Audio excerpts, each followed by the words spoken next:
55,000, 60,000,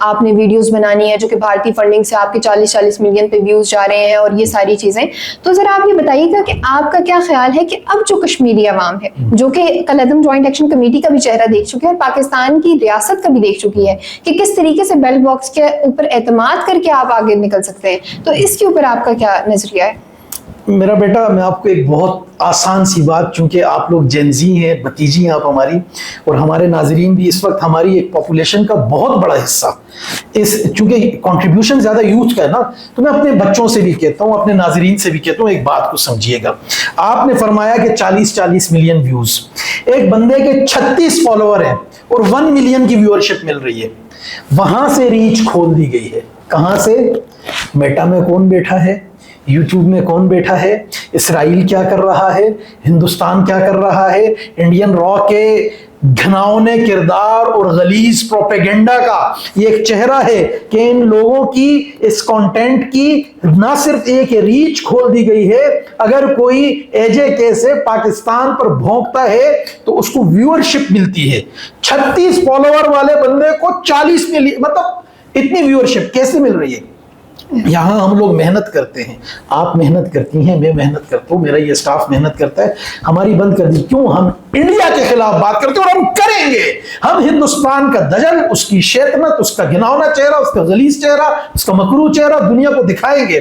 جہاں تک آپ نے بات کی کالعدم عوامی ایکشن کمیٹی کی, مجھے بتائیے کتنے DHQs ہیں راولپنڈی میں اور کتنے ہیں آزاد کشمیر میں؟ مجھے بتائیے کتنے THQs ہیں راولپنڈی میں, کتنے ہیں آزاد کشمیر میں؟ مجھے بتائیے فنڈز کے حساب سے, یار ایک 4x4 کا دریا گزر رہا ہے, ہم تو اس کو اپنی شاہرگ لے کے سمجھ رہے ہیں. آپ لوگوں نے, آپ کو 3 روپے پہ بجلی, آپ کو آٹے پہ سبسڈی کیا نہیں دیا؟ کیا مجھے بتائیں, آپ کے محلے میں, میرے محلے میں, آپ کے علاقے میں, میرے علاقے میں, ہمارے پاکستان میں, کراچی تک, گلگت بلوچستان تک, خیبر پختونخوا اور پنجاب کے علاقوں میں, کشمیر کے اندر جو ہمارے جوان شہید ہوئے ہیں ان کے لاشیں نہیں آئے؟ کیا پاکستانیوں نے قربانیاں نہیں دی؟ کیا آج پاکستان جتنی قربانیاں دے رہا ہے OIC سے لے کے UN تک, ہماری 47, میرے نانا لڑے تھے چھم سیکٹر میں 1948 میں, ہم لوگ لڑے تھے 65 میں, میرے دادا لڑے, میرے نانا لڑے, میرے گھر سے جو ہے زخمی بھی ہیں, شہادتیں بھی ہیں, غازی بھی ہیں. مجھے بتائیے کیا ہم نے قربانیاں نہیں دی؟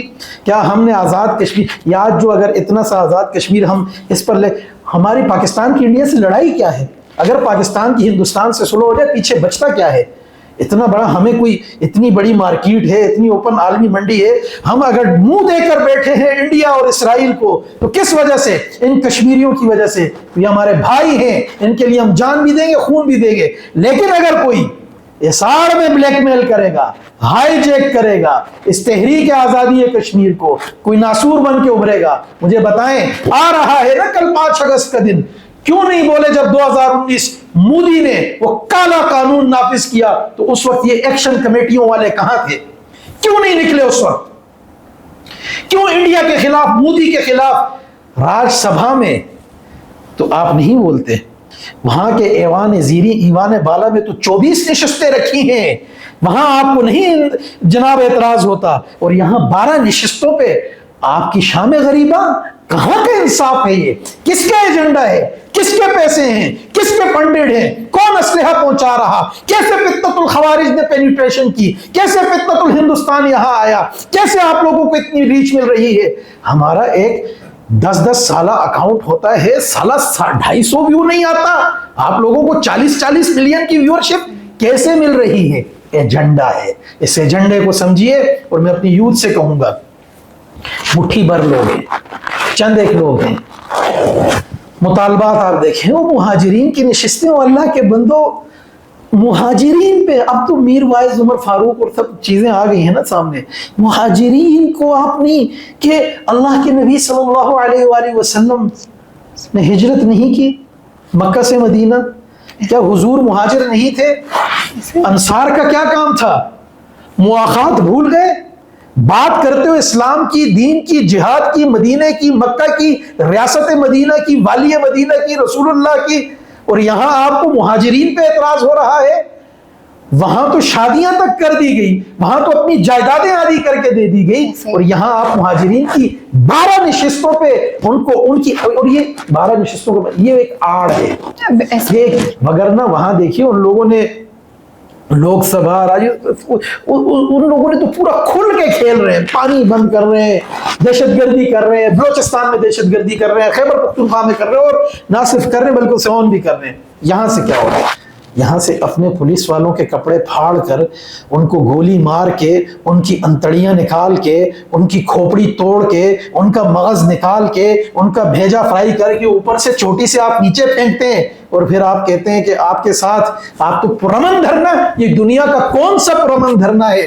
ایسے ہی ہے سر, بہت شکریہ, آپ نے بہت اچھے طریقے سے ساری چیزیں بتائیں کہ آپ اپنے ملک پر دھیان نہیں دیتے. آپ کے ملک میں جنتر منتر میں پروٹیسٹ ہوتا ہے, آپ کے کس طریقے سے جو جنزی ہے وہ اپنے حقوق کے لیے آواز اٹھاتی ہے, لیکن آپ کو اپنے مسائل سے کوئی لینا دینا نہیں. آپ کو یہ پتا ہے کہ آپ نے 7 والے ملک میں دنگا فساد کرنا ہے, آپ نے فنڈنگ کرنی ہے, آپ اسی سے فنڈنگ سے اپنے ملک کو کچھ بہتر کر لیں, آپ کچھ اور طریقہ آزما لیں, لیکن نہیں.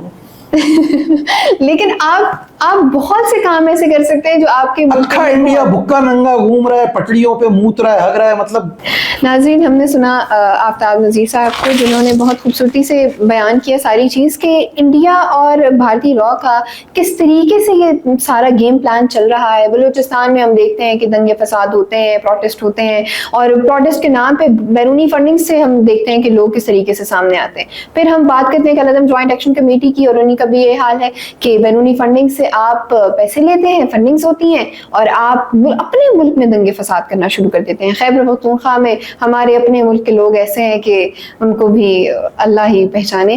تو اسی کے ساتھ ہم پوڈ کاسٹ کو یہاں پہ اینڈ کرتے ہیں. بہت مزید پوڈ کاسٹ دیکھیں, اور اسی کے اوپر ابھی بہت سی بات کرنی باقی ہے. 12 اگست کو الیکشن ہونا باقی ہے, اور اس کے بعد دیکھیں گے کہ جیت کس کی ہوتی ہے اور ہار کس کی. اپنی میزبان اشراق سید کو دیجیے اجازت. اللہ حافظ.